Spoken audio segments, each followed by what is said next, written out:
J'irais bien faire un petit tour également à la semaine, au festival du café-théâtre, avec des spectacles tout au long de la semaine, mais avec tout de même une formule un petit peu spéciale, c'est-à-dire que ce sont des one-man shows ou des one-woman shows oui. également. C'est-à-dire qu'il y a l'artiste pendant toute la soirée, ça se passe, je le programme, l'Ange d'Or, la Chambre des Métiers, la Choucrouterie, la Péniche Cristal Canal, ça doit pas être mal non plus. Tout le Val de Villers, surtout Villers, s'est montré magnifique ce Noël-là. On chantait, on dansait, on fêtait le jeune prince né du récent mariage de l'empereur avec sa fiancée, l'archiduchesse Marie-Louise. Après la réputation de Excusez-moi, Joséphine... ce monsieur là-bas, c'est Roger Siffert. Mais ça m'étonne, il n'a pas sa guitare, apparemment, il a pas l'intention de chanter. Napoléon le petit Et après le programme, il va chanter, mais des trucs en français, je crois. Il chante des trucs de Brel ou de... Roger Siffert chante en français? Je sais pas, il a une nouvelle lubie. Je crois qu'il a même traduit une chanson de Montand en alsacien. Il va chanter du Brecht aussi. Enfin, je crois qu'il est un peu torturé en ce moment. Il fait des chansons de Boris Vian, des tangos. Il y a une fille d'ailleurs avec lui à l'accordéon, elle va venir là. Elle s'appelle Polly. C'est la première fois qu'il fait du one-man show, Ouais. autrement que du spectacle. Je crois qu'il a déjà fait des petites tentatives dans le théâtre, Ouais. mais là il s'est jeté à l'eau. Je veux dire, on verra bien. Hein. Il prend des risques. C'est un nouveau visage qu'il essaie de se donner ou bien c'est une parenthèse dans le style Roger Siffert? Ben, il a toujours touché un petit peu à tout et pour une fois il a été un peu plus jusqu'au bout, quoi. Mais je crois que c'est important parce que c'est un spectacle qui fait exactement un mi-chemin entre l'armistice et la libération. Nicht Napoléon le petit, der Dritz! Der old Napoleon. Da wo sie noch mal gehabt im Kanal. Ben, c'est surtout... Vous comprenez l'alsacien? Ouais. Vous comprenez? Ouais, ouais. Ouais. Si vous pouviez m'aider un petit peu là, qu'est-ce qui... Ben, il raconte l'histoire de Napoléon. En alsacien, on appelle Napoléon de Nambi. C'est très familier, il y a plusieurs centaines de chansons pour Napoléon. Ouais. Les Alsaciens l'aimaient bien. Mais il raconte aussi que Napoléon, il a tué 450 000 soldats.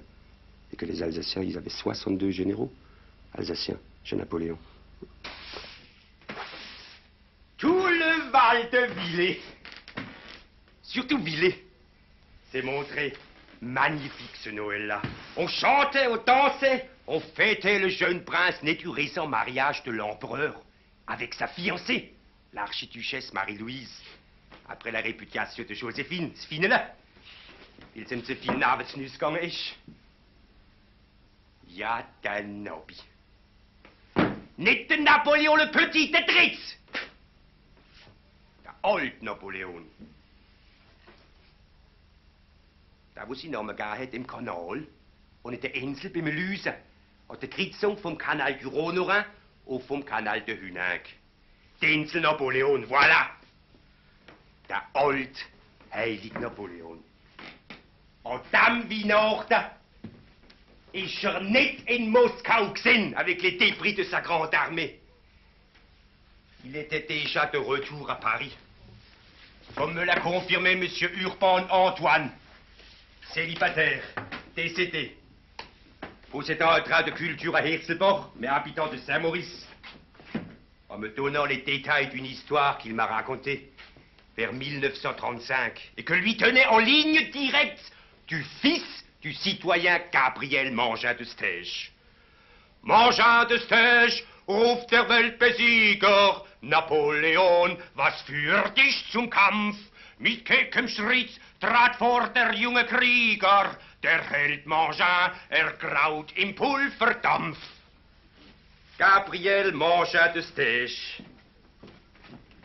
savait bien de quoi il parlait, puisqu'il fut vétéran des pensionnés et mutilés de guerre, et le seul invalide de la vallée qui put convoler en juste noces avec une petite païse de Maïsegot, mademoiselle Marie Bernard, conformément à la volonté impériale du décret du 25 mars 1812 qui instituait simultanément au mariage de l'empereur l'obligation de noces populaires de jeunes filles de conditions modestes avec des mutilés de guerre.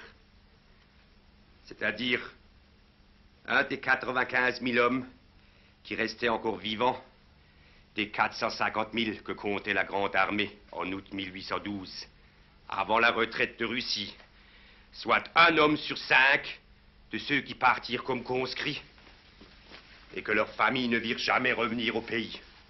En Alsace surtout, qui fournit à la France plus de troupes qu'en n'importe quelle autre province.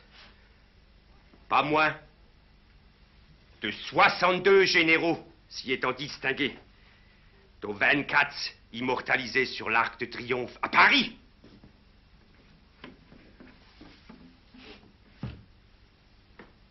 Ce qui mériterait d'être mieux présenté dans les livres d'histoire.